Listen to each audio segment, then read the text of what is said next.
বাংলাদেশ তুরস্ক থেকে ২৬টি light tank কেনার জন্য আলোচনা করছে। তুরস্কের অটোকার এবং ইতালির লিনার্দো কোম্পানির উদ্যোগে যৌথভাবে তৈরি তুলফার লাইট ট্যাঙ্ক এবং ফাইটিং ভেহিকেল। সম্প্রতি এর ২৬টি ইউনিট কেনার ব্যাপারে আলোচনা প্রায় চূড়ান্ত হয়ে গেছে। এ নিয়ে গতকাল ভারতের পররাষ্ট্র মন্ত্রণালয় বাংলাদেশের সামরিক কেনাকাটা নিয়ে উদ্বেগ প্রকাশ করেছে। বাংলাদেশ তুরস্ক থেকে ২৬টি লাইট ট্যাঙ্ক কিনছে। এটা নিয়ে ভারতের উদ্বেগ ব্যাপারটা আসলেই হাস্যকর। তুলফার ট্যাঙ্ক মূলত একটি লাইট অ্যাটাক ট্যাঙ্ক। এ ট্যাঙ্কের হালকা ওজনের কারণে পলি মাটি দিয়ে গঠিত এই বদ্বীপে বেশ ভালো সার্ভিস দিতে পারবে। বর্তমানে বিশ্বের অত্যাধুনিক ট্যাঙ্কগুলোতে ব্যবহৃত যত ধরনের প্রযুক্তি রয়েছে বলতে গেলে তার প্রায় সবগুলোই এই ট্যাঙ্কের মধ্যে রয়েছে।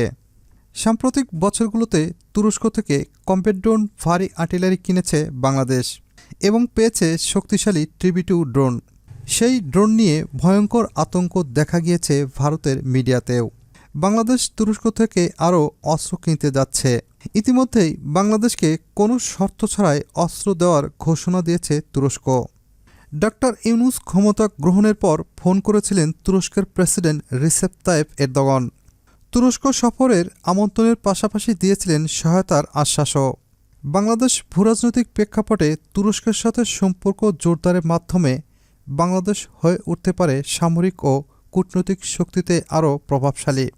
২০০৪ সালে মিলিটারি ট্রেনিং এগ্রিমেন্ট স্বাক্ষরের পর বাংলাদেশ তুরস্ক থেকে সামরিক সরঞ্জাম আমদানি করেছে।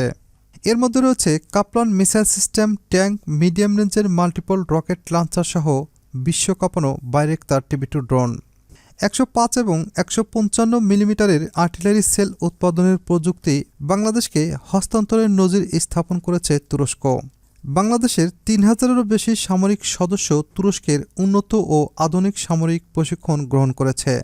তুরস্কের তৈরি তুলফার লাইট ট্যাঙ্কে রয়েছে একটি ১৫৫ মিমি ক্যালিবারের মিসাইল, যা লেজার বিম গাইডেড সিস্টেম দিয়ে সজ্জিত।